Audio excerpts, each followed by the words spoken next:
Hello all my dear student, कैसे हैं आप सभी लोग। आई थिंक आप सभी बहुत अच्छे होंगे और आपकी स्टडी भी बहुत अच्छी चल रही होगी। मैं आपका अपने यूट्यूब चैनल जिस विद्यापीठ पर हार्दिक स्वागत करता हूं। देखिए माय डियर स्टूडेंट, कैसे हैं आप सभी लोग। आप सबकी पढ़ाई अच्छी चल रही है, ठीक है ना। अब आपकी पढ़ाई फ्लो में आ रही है। और देखिए अब मैं ये कोशिश कर रहा हूँ कि आपको एक सुबह एक शाम 2 वीडियो में प्रोवाइड कराना प्रारंभ कर रहा हूँ, ठीक है। क्योंकि अगर अपन लोग एक वीडियो ही देंगे तो सिलेबस को कैसे कवर कर पाएंगे, ठीक है। तो एक वीडियो आपका मॉर्निंग में आया करेगा, एक वीडियो आपका शाम में आया करेगा, ठीक है। और मैं एक नई सीरीज में आपके लिए लेकर आ रहा हूं, लेकिन वो सरप्राइज है, आपको कुछ ही दिनों में मिलने वाला है, कुछ ही टाइम के बाद, ठीक है माय डियर स्टूडेंट। तो देखिए अपने लोग अनुसूचियों पर चर्चा कर रहे थे और आई थिंक अपने लोगों ने नवी अनुसूची तक चर्चा कर ली थी। आज अनुसूचियों के इस टॉपिक को अपने लोग खत्म करते हैं, ठीक है। चलिए देखिए अपने लोग पढ़ते हैं 10th शेड्यूल।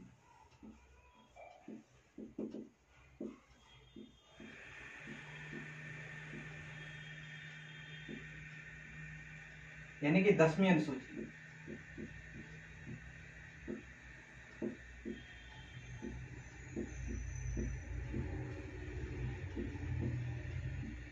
देखिए 10वीं अनुसूची किससे संबंधित है।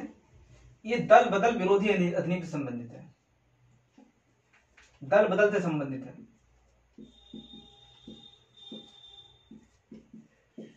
दल बदल से संबंधित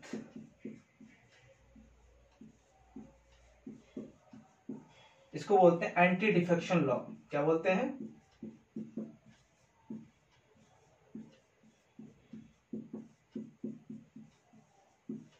एंटी डिफेक्शन लॉ, ठीक है। देखिए दल बदल क्या होता है, आपको पता है जब 26 जनवरी 1950 को हमारा संविधान लागू हुआ, 1950 से 1952 तक हमारे यहाँ संविधान सभा ने अंतरिम संसद के रूप में काम किया। 1952 में हमारे यहाँ संसद का गठन हुआ। 1985 तक हमारे जो संविधान निर्माता थे वो बहुत ही दूरदर्शी थे, लेकिन वो ये नहीं सोच पाए कि भविष्य में ऐसी भी दिक्कतें आ सकती हैं, ऐसी परेशानियों का सामना करना पड़ सकता है जिससे लोकतंत्र खतरे में पड़ जाए। उन्होंने कभी नहीं सोचा था कि दल बदल से संबंधित कोई मुद्दा आ सकता है भविष्य में। इसीलिए 1950 से 1952 तक इस पर कोई ध्यान नहीं गया। 1952 के बाद कुछ ऐसी देश में घटनाएं घटी जिससे ये समझ में आया संसद को कि दल बदल जो है वो देश के लोकतंत्र के लिए खतरा है, ठीक है ना। इसका उपाय करने के लिए क्या किया गया, संविधान में 52वां संशोधन किया गया। क्या किया गया? 52वां संविधान संशोधन किया गया। और 52वां संविधान संशोधन 1985 के द्वारा 10th शेड्यूल को क्या किया गया, संविधान में ऐड किया गया। अब देखो ये ऐड क्यों किया गया। ये हो रहा था कि भारत में जो राजनीतिक दल से जो जीतकर लोग आते हैं, जो एमपी एमएलए आते हैं, ठीक है ना। जैसे कि बीजेपी एक राजनीतिक दल है, कांग्रेस एक राजनीतिक दल है, समाजवादी पार्टी एक राजनीतिक दल है। अब ये लोग क्या करते हैं, जिसकी सरकार बन रही होती है, जिसको बहुमत जैसे ही मिलने वाला होता है, अगर बीजेपी की सरकार बन रही है, ठीक है ना, तो कांग्रेस के एमएलए कांग्रेस के एमपी क्या करते थे, बीजेपी में चले जाते थे। अगर कांग्रेस की सरकार बन रही है तो बीजेपी के एमएलए जो है वो कांग्रेस में चले जाते थे। लेकिन इससे लोकतंत्र का अस्तित्व खतरे में था, क्योंकि उन प्रतिनिधियों को जो संसद में भेजा है, आम जनता ने चुनकर भेजा है, उन्होंने तो उनको बीजेपी के सिंबल पर चुनकर भेजा है, कांग्रेस के सिंबल पर कहां चुनकर भेजा है। लेकिन आप अब किस दल में सम्मिलित हो रहे हैं, आप कांग्रेस में सम्मिलित हो रहे हैं। तो ये लोकतंत्र की हत्या है। जो हमारे यहां चुनाव का सबसे बड़ा पर्व है, ये उसकी हत्या है। ये लोगों के हितों के साथ खिलवाड़ है। इन सब मुद्दों को ये चर्चा में कब आया, ये चर्चा में आया 1967 में। 1967 में कॉन्सेप्ट निकल कर आया, आया राम गया राम। ये आपने न्यूज में खूब सुना होगा, आया राम गया राम। इसको हॉर्स ट्रेडिंग भी बोलते हैं। क्या बोलते हैं? Horse trading. देखो ये सारे शब्द किसके हैं, ये सारे जो ये सब देन है, ये हमारी मीडिया की देन है, ठीक है ना। ये सारे टर्मिनोलॉजी वहीं से निकली है।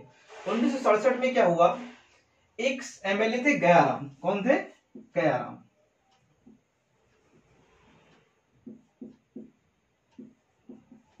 ये कर्नाटक में क्या थे, ये कर्नाटक के एमएलए थे। कहां के एमएलए थे? कर्नाटक के एमएलए थे, ठीक है ना। देखो हुआ क्या, पहले ये एक वहां पर डेमोक्रेटिक फ्रंट नाम की पार्टी थी, ये उससे चुनाव जीते थे। बाद में ये इन्होंने देखा कि कांग्रेस का वहां पर बहुमत बन रहा है, तो ये कांग्रेस में चले गए। फिर उन्हें पता नहीं क्या लगा, क्या सूझा कि ये फिर से डेमोक्रेटिक फ्रंट में चले गए। और पता नहीं इनको क्या सूझा, क्या सपने में आए, डेमोक्रेटिक फ्रंट से फिर से कांग्रेस में आ गए। तो न्यूज हमारे जो इलेक्ट्रॉनिक मीडिया है उसने कांग्रेस से सवाल किया कि आया गया राम का क्या मामला है। तो कांग्रेस के लीडर ने कहा कि वो तो आया राम गया राम, उनका पता नहीं रहता कब किस राजनीतिक दल में चले जाएं। तो ये वहां से शब्द निकला आया राम और गया राम। इसको हॉर्स ट्रेडिंग बोलते हैं, जैसे घोड़ों की बिक्री की जाती है, ऐसे बड़े बड़े राजनीतिक दल एमपी एमएलए की बिक्री करना शुरू कर दी। यानी कि हमारे द्वारा चुने गए प्रतिनिधियों की खरीद फरोख्त होने लगी माय डियर स्टूडेंट। तो ये क्या लोकतंत्र की हत्या नहीं है? ये हमारे यहाँ जो मतदान सबसे बड़ा पर्व है, क्या उसकी हत्या नहीं है? क्या भारत की 131 करोड़ के लोगों के हितों की हत्या नहीं है? इसलिए संसद को मजबूर होकर 52वां संविधान संशोधन किया करना पड़ा और 1985 में एक अधिनियम जोड़ा गया, दल बदल से संबंधित अधिनियम, जिसको बोलते हैं एंटी डिफेक्शन लॉ। संसद ने क्या किया, दल बदल से संबंधित एक अधिनियम पारित किया, इसको बोलते हैं एंटी डिफेक्शन लॉ।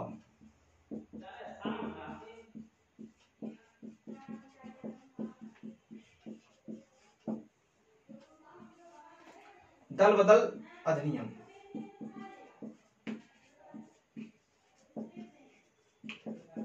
दल बदल अधिनियम हमारी संसद लेकर आई। देखो इस अधिनियम में क्या है, मैं आपको समझा देता हूं। बाकी जब मैं संसद का टॉपिक पढ़ाऊंगा तब इसको बहुत डिटेल में पढ़ाऊंगा, लेकिन मैं थोड़ा सा यहां पर आपको लिखा जरूर दूंगा। दल बदल से संबंधित देखो क्या है, ये कानून क्या कहता है, ठीक है ना। कोई एमपी या एमएलए जिस राजनीतिक दल के टिकट पर निर्वाचित होकर आया है, अगर वो उस राजनीतिक दल की सीट को छोड़कर दूसरी किसी राजनीतिक दल में चला जाए तो इसको बोलते हैं दल बदल करना। इसके लिए बहुत सारी शर्तें हैं, ठीक है ना। ये तो पहली शर्त हो गई।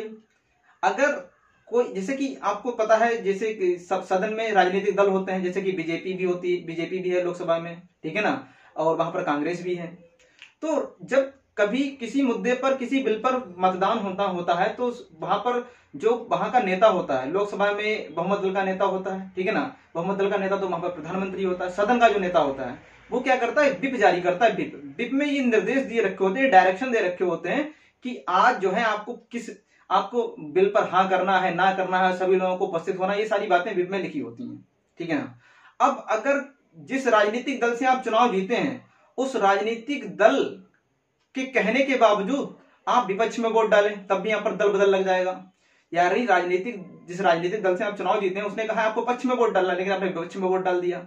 राजनीतिक दल ने कहा कि आपको कल सदन में कार्यवाही होने वाली है, बिल पे चर्चा होने वाली, मतदान होना है, और आप सदन में उपस्थित नहीं हुए, तब भी यहां पर दल बदल लग सकता है। कोई निर्दलीय व्यक्ति अगर किसी दल की सदस्यता ले ले, उस पर भी एंटी डिफेक्शन लॉ लग जाएगा। अगर कोई मनोनीत व्यक्ति 6 माह के बाद किसी अन्य दल की सदस्यता ले ले, उस पर भी एंटी डिफेक्शन लॉ लग जाएगा। यानी 6 माह से पहले वो किसी भी राजनीतिक दल में आ जाए, उस पर एंटी डिफेक्शन लॉ नहीं लगेगा। और लोकसभा अध्यक्ष और राज्यसभा के सभापति पर दल बदल विरोधी कानून लागू नहीं होता। दल बदल से संबंधित निर्णय लेने का अधिकार किसको है, लोकसभा अध्यक्ष और राज्यसभा के सभापति को है। लेकिन यहां पर दिक्कत ये थी, दल बदल अधिनियम का बहुत ज्यादा क्या हो, दुरुपयोग भी होना शुरू हो गया। और आपको पता है जब किसी शक्ति का भारत में दुरुपयोग होता है, आपको पता है हमारे पास क्या एक रेफरी है। सुप्रीम कोर्ट ने इसमें हस्तक्षेप किया, क्योंकि जो लोकसभा का अध्यक्ष होता है वो राजनीतिक दल से चुनाव जीत कर ही क्या करता है, लोकसभा का अध्यक्ष बनता है। तो कभी कभी वो अपने जिस राजनीतिक दल से चुनाव जीत कर आया है और स्पीकर की पोस्ट पर बैठा है, कभी कभी क्या करता है, वो उस राजनीतिक दल के कहने पर पूरी ट्रांसपेरेंसी से काम भी नहीं करता, उस पर जो है दोष ही लगते रहते हैं। और स्पीकर आप लोकसभा के अध्यक्ष पर हमेशा ही दोष लगते रहते हैं, उसको मैं अलग से आपको पढ़ाऊंगा, ठीक है। तो देखिए होता क्या है। अब इस कंडीशन में क्या हुआ, सुप्रीम कोर्ट में एक केस दर्ज हुआ, क्यूटो हेलोहन केस। उसमें सुप्रीम कोर्ट ने यह कहा कि अध्यक्ष और सभापति ने दल बदल से संबंधित जो निर्णय लिया है उसका न्यायिक पुनर्विलोकन किया जा सकता है। यानी अध्यक्ष सभापति अगर किसी को दल बदल कानून के तहत अयोग्य ठहराता है, तो वो अगर वो गलत तरीके से अयोग्य ठहराया गया है तो सुप्रीम कोर्ट क्या कर सकती है, उसकी जांच कर सकती है। यहां तक बात समझ में आई, ठीक है ना। इस अधिनियम में दो बातें लिखी हैं, एक लिखा स्प्लिट और एक लिखा है मर्जर। स्प्लिट क्या होता है, जैसे कि मान लेते हैं कांग्रेस के एक इमेजिनरी नंबर ले रहा हूं, मान लेते हैं कांग्रेस के 100 एमपी हैं। कितने एमपी हैं? 100 एमपी हैं। स्प्लिट का मतलब होता है किसी राजनीतिक दल के 1/3 सदस्य अगर एक साथ उस राजनीतिक दल से त्याग पत्र दे दें जिससे वो निर्वाचित हुए हैं तो उन पर दल बदल नहीं लगेगा। जैसे कि 100 मेंबर हैं, इसमें 33 एमपी एक साथ कांग्रेस को छोड़कर किसी दूसरे दल में चले जाएं, किसी दूसरे दल में चले जाएं तो उन पर दल बदल नहीं लगेगा। ऐसे ही मर्जर में क्या था, 2/3 सदस्य एक साथ अगर किसी राजनीतिक दल में चले जाएं तो उन पर दल बदल नहीं लगेगा। 100 का 2/3 निकालेंगे, लगभग 66 सदस्य निकलेंगे।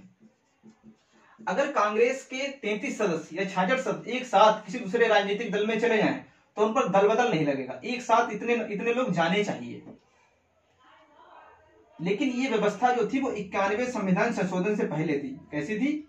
91 संविधान संशोधन से पहले ये व्यवस्था काम कर रही थी। हमने संविधान में 91वां संविधान संशोधन किया और स्प्लिट वाली व्यवस्था को क्या कर दिया, हमने खत्म कर दिया। हमने ये कहा कि अब अगर किसी राजनीतिक दल के 1/3 सदस्य भी एक साथ दूसरे राजनीतिक दल में जाते हैं तो उन पर भी दल बदल लगेगा। क्या लगेगा? उन पर भी दल बदल लगेगा। और दल बदल लगने का मतलब क्या होता है, इनको इनकी सीट से बर्खास्त कर दिया जाएगा और जब तक वो लोकसभा या विधानसभा का कार्यकाल चलेगा तब तक जो है ये चुनाव नहीं लड़ सकते या उस विधानसभा उस लोकसभा के लिए निर्वाचित नहीं हो सकते। अब केवल मर्जर ही एक ऐसी कंडीशन है जिसमें दल बदल लागू नहीं होगा। देखो ये नियम थोड़ा कड़ा हो गया। अब 100 में से 66 लोग अगर जाएंगे एक साथ तब दल बदल नहीं लगेगा। पहले आप लिखिए दल बदल से तात्पर्य। लिखिए दल बदल से तात्पर्य है कोई एमपी या एमएलए जिस राजनीतिक दल से निर्वाचित होकर सदन में पहुंचा है, जिस निर्वाचित दल से निर्वाचित होकर सदन में पहुंचा है,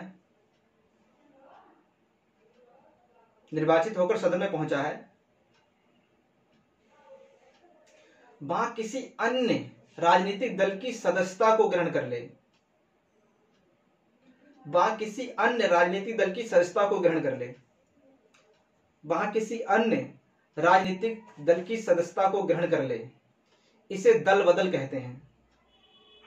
इसे दल बदल कहते हैं। हालांकि दल बदल के और बहुत सारे आयाम हैं जो मैंने आपको पहले बताए थे, लेकिन वो यहां पर नहीं समझेंगे वरना ये बहुत लंबा हो जाएगा। जब संसद पढ़ाऊंगा तब मैं आपको वहां से बहुत अच्छे से समझाऊंगा। ठीक है ना। 91वां संविधान संशोधन 2003 हेडिंग डालिए आप लोग। 91वां संविधान संशोधन 2003 लिखिए। पहले इस अधिनियम में स्प्लिट और मर्जर दोनों ही अवस्था में दल बदल कानून नहीं लगता था। दोनों ही अवस्था में दल बदल कानून का प्रयोग नहीं होता था। दोनों ही अवस्था में दल बदल कानून का प्रयोग नहीं होता था। दोनों ही अवस्था में दल बदल कानून का प्रयोग नहीं होता था। लेकिन नई लाइन से लिखिए, लेकिन 91वां संविधान संशोधन के बाद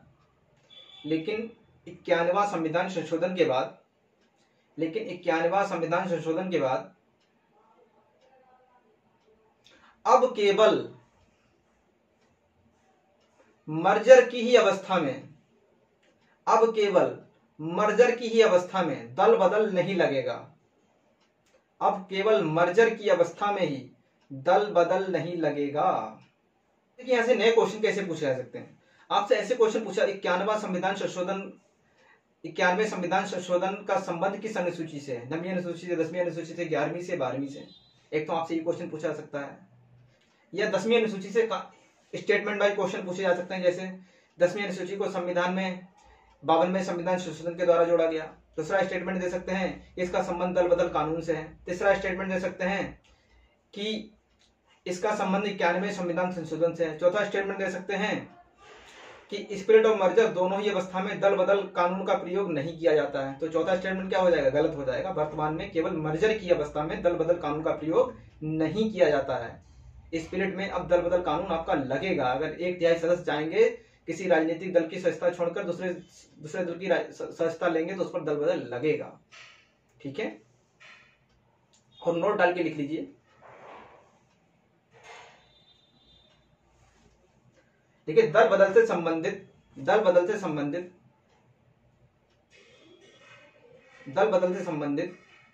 निर्णय लेने का अंतिम अधिकार, दल बदल से संबंधित निर्णय लेने का अंतिम अधिकार लोकसभा के अध्यक्ष और राज्यसभा के सभापति को होता है। देखिए माय स्टूडेंट, अब 10वीं अनुसूची कंप्लीट कर ली। अब अपने लोग 9वीं अनुसूची 11वीं अनुसूची की बात करते हैं। देखिए 11th शेड्यूल,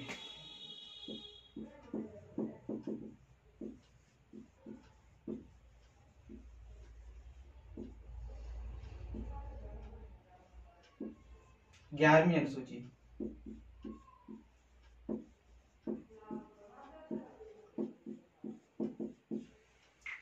देखिए 11वीं अनुसूची की अगर बात करें, इसका संबंध पंचायती राज व्यवस्था से है।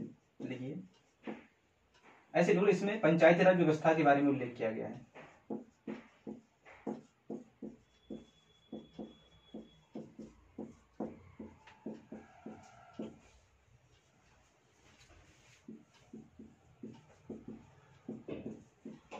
पंचायती राज व्यवस्था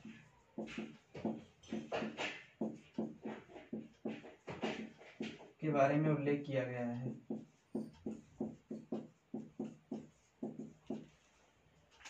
अब देखिए, ये जो शेड्यूल जो था, ये हमारे संविधान में 73वें संविधान संशोधन, सी का मतलब होता है यहाँ पर, इसको बोलते हैं कॉन्स्टिट्यूशनल अमेंडमेंट एक्ट। 73वें संविधान संशोधन अधिनियम के द्वारा ये जोड़ा गया। ठीक है ना, 1992 में। कब जोड़ी गई है अनुसूची? 1992 में 73वें संविधान संशोधन के द्वारा। ठीक है ना। इसमें कहां से कहां तक आर्टिकल है, और ये संविधान के भाग 9 में एक नया भाग ऐड किया गया, भाग 9। कौन सा? भाग 9। इसमें अनुच्छेद आपको कहां से कहां तक मिलेंगे? अनुच्छेद मिलेंगे 243 से 243 ओ। ठीक है ना, कहां से कहां तक मिलेंगे? 243 से 243 ओ। और इसमें कितने विषय रखे गए हैं? इसमें 18 विषय रखे गए हैं। ठीक है ना, पंचायती राज व्यवस्था संबंधित कितने विषय रखे गए हैं? 18 विषय रखे गए हैं। 11वीं अनुसूची में क्या है? पंचायती राज व्यवस्था के बारे में उल्लेख किया गया है। इसको 73वें संविधान संशोधन के द्वारा जोड़ा गया। ठीक है ना, भाग 9 में इनका उल्लेख है। कौन कौन कहां से कहां तक आर्टिकल है? आर्टिकल 243 से 243 ओ तक उल्लेख है। इसमें कितने विषय रखे गए? 18 विषय रखे गए। ठीक है, इसमें ज्यादा कुछ है नहीं। ये वो पूछ सकते हैं 11वीं अनुसूची का संबंध किससे? तो पंचायती राज व्यवस्था से है। तो इसको कौन से संविधान संशोधन के द्वारा जोड़ा गया? 73वें संविधान संशोधन के द्वारा जोड़ा गया। पंचायती राज से संबंधित संविधान के कौन से भाग में पंचायती राज व्यवस्था संबंधित विषय बताए गए हैं? तो भाग 9 में बताए गए हैं। आर्टिकल कहां से कहां तक है? 243 से 243 ओ तक है। कितने विषय रखे गए? 18 विषय रखे गए हैं। ठीक है ना। पढ़ते हैं अपने लोग अंतिम शेड्यूल, 12वीं अनुसूची, 12th शेड्यूल।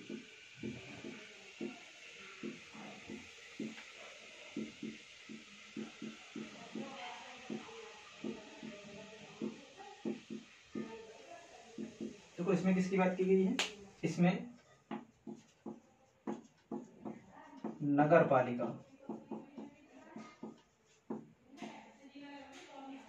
नगर पालिका से संबंधित विषयों का उल्लेख है।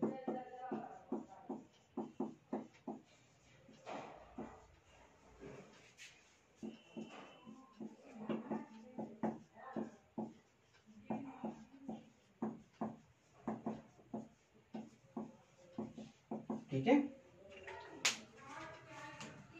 ये संविधान, ये 74वें संविधान संशोधन के द्वारा जोड़ी गई 1992। ठीक है ना। ये आपको कहाँ मिलेगी? भाग 9A में। कहाँ मिलेगी? भाग 9A में मिलेगा। ठीक है ना। नगर पालिका अगर आर्टिकल देखेंगे तो कहाँ से कहाँ तक है? 243 पी से मिलेंगे, 243 जेड जी। ठीक है ना। कितने विषय हैं इसमें? विषयों की संख्या कितनी है? 29। ठीक है ना, 29 विषय हैं। तो 12th शेड्यूल में इसमें नगर पालिका से संबंधित विषयों का उल्लेख है। 12वीं अनुसूची को कौन से संविधान संशोधन के द्वारा जोड़ा गया? 74वें संविधान संशोधन के द्वारा जोड़ा गया। ठीक है ना, ये कहाँ मिलेगा? संविधान के भाग 9A में मिलेगा। आर्टिकल कहाँ से कहाँ तक है? 243 बी से 243 जेड जी तक है। कितने विषय हैं इसमें? 29 विषय हैं। ठीक है, ये आपका अनुसूचियों का टॉपिक आज यहीं पर खत्म होता है। ठीक है ना, अब अपने लोग देखते हैं आगे क्या शुरू करते हैं। अभी मैं संविधान का सारा बेसिक ही लेकर चल रहा हूँ, ताकि बेसिक चीजों पर आपकी पकड़ अच्छे से हो जाए, और जो बेसिक क्वेश्चन आते हैं एटलीस्ट कम से कम आपके वो गलत ना हो। ठीक है ना, फिर जब मैं प्रेम्बल से शुरू करूंगा तब मैं आपको बेसिक टू एडवांस लेकर चलूंगा। ठीक है, और फिर आपको मैं भारतीय संविधान में कुछ नई चीजें भी सिखाऊंगा। ठीक है ना, और आपको बिल्कुल सीखने को मिलेगा, और मैं आपसे सीखूंगा, आप मुझसे सीखेंगे, और अपने लोग इसी तरह आगे बढ़ते हुए एक दिन अपने लक्ष्य की प्राप्ति जरूर करेंगे हमारे स्टूडेंट। ओके, अपना ख्याल रखिए। ठीक है ना, अच्छे से पढ़ाई कीजिए। मिलते हैं नेक्स्ट वीडियो में, तब तक के लिए टेक केयर, गुड बाय।